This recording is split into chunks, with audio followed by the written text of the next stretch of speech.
How's it going, guys? It's Cameron, and finally we're back with the all-new, all-different Avengers. I am so far behind on these reviews. I think we're on like issue 7 now or something like that, but I'm going to catch up. Now, going off the front cover, we can see that Sam Wilson, Captain America, and Thor are kissing each other, and you're probably like, what the flip? Unless you've read this issue already because this review is late. Then in this issue, we're going to be figuring out why they actually kissed. Now, you guys might need your memories jogging a little bit because of the previous issues been a while, and you know what I mean. So what we saw was they pretty much got rid of that crazy guy and sent him through a wormhole that sent him to like what seemed to be a dimension of people just like him, and they pretty much killed him, which got pretty dark. And it was actually the first time where we saw these superheroes truly team up and become the all-new, all-different Avengers. Now, of course, what we can't forget is that these superheroes are also going to be involved in the Civil War 2 event coming up in a few months. So I'm somewhat expecting what happens in this series to kind of impact what happens in Civil War 2, you know, like a lead up to it. So that's going to be interesting to see. But until then, guys, we need to jump into this issue, so let's get reviewing it. Alright, so kicking off the issue, something that I really liked about it was the pacing in just how we kind of start off with Jarvis going to work at his new job, which technically he's just going back to work for Tony Stark, and obviously that's because the Avengers are back together, or should I say the all-new Avengers.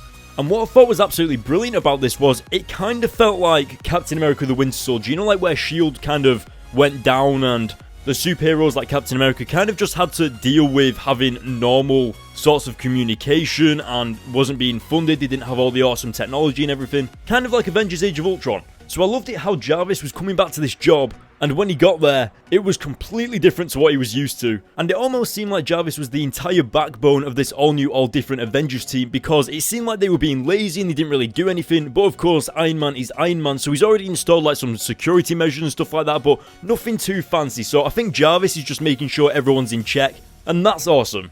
I was very happy to see Miles Morales bringing the humour to this comic, and of course some of the other characters as well, but when Miles said that it was like an iPad getting married, you know, to Vision being so robotic, I laughed out loud. It was brilliant. I said that. It was so funny. Like, imagine the Vision is being compared to an iPad. And also, an interesting point was brought up with that. He said that the Vision used to be married to Scarlet Witch, and we did see that the Vision did take to Scarlet Witch in Avengers Age of Ultron, the movie. So, do you think Vision and Scarlet Witch will have some kind of, maybe a romance in the future of the Avengers movies? Maybe in the Avengers Infinity War or something? I don't know. Just something to throw out there. Anyway, in this issue, so far you can kind of get a little bit of a feeling that these Avengers don't exactly know how to work together as a team like the original Avengers did. And that very much shows through the pages of these comics as we get further into the comic.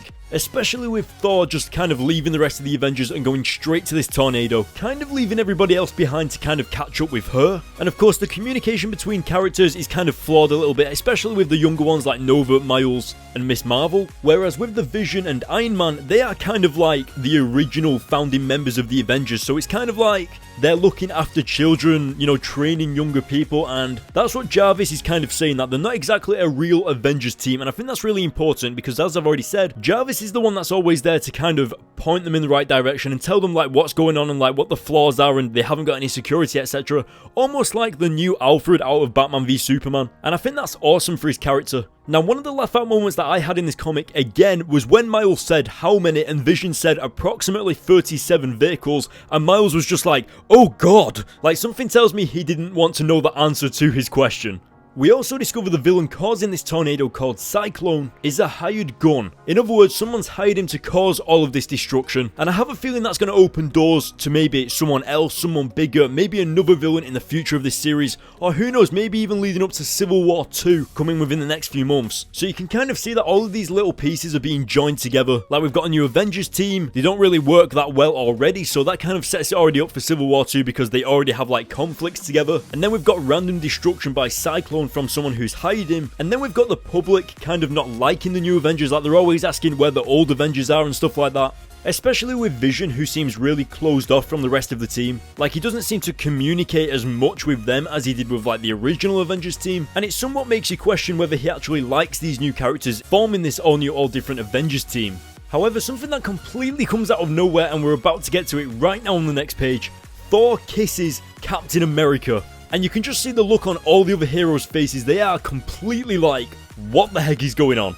Now, earlier on in the review, I was talking about the Civil War 2, like, lead up and everything like that, and the event that's coming up in a few months, and I actually think that Captain America will side with Thor no matter what in that Civil War now, because obviously that's just happened between the two characters, and I think maybe Sam Wilson, Captain America's emotions are going to get in the way of his judgment in Civil War 2, maybe, I'm not too sure, but if I remember correctly, I do remember seeing a preview of Miles Morales and Sam Wilson, Captain America fighting each other in Civil War. Maybe I just dreamed it, I have no idea, but I'm pretty sure I didn't. And now one of the many twists of the comic that I didn't really expect to see and, well, expect to take me off guard was the fact that Iron Man realised that Thor is pretty much immortal. She is a god, so why would she say that life is too short? And I love it how Tony Stark was the one to figure that out and pick up on that, and it really puts across questions that will run into the future issues of the comic. Now, I think I've already seen the next issue. I think, if I remember correctly, and I wasn't dreaming it again, I already know why Thor said that. I already know what's been revealed and everything like that, but I'm not going to say it just in case some of you guys don't know it. Now, as for this comic as a whole, I actually really liked it. I didn't like the art style too much because I feel like the characters weren't as in much detail as I would like to. They kind of just seem like the characters were drawn as little as possible, if you get what I mean, just kind of like to save time or something. I don't know. I would have preferred a little bit more detail is what I'm saying. But as for the story, you can really tell that these characters have conflict with each other, but sometimes they are good at working together.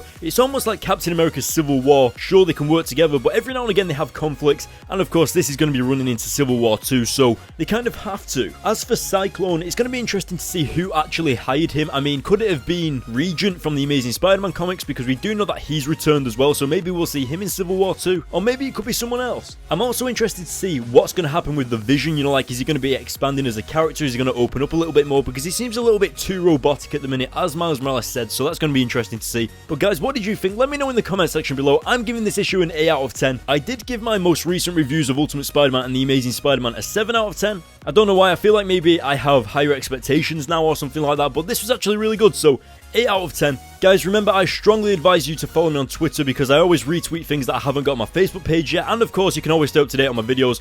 Find out what video is coming next. You can actually decide what review you want to come next, so I can say Ultimate Spider-Man or this, and you guys can choose. And of course, I've also just seen Batman v Superman, and I actually put my thoughts on Twitter, so go check that out. Don't forget to follow me on my Facebook page as well, and of course, hit the subscribe button and the like button on this video. And last but not least, guys, I will see you all next time.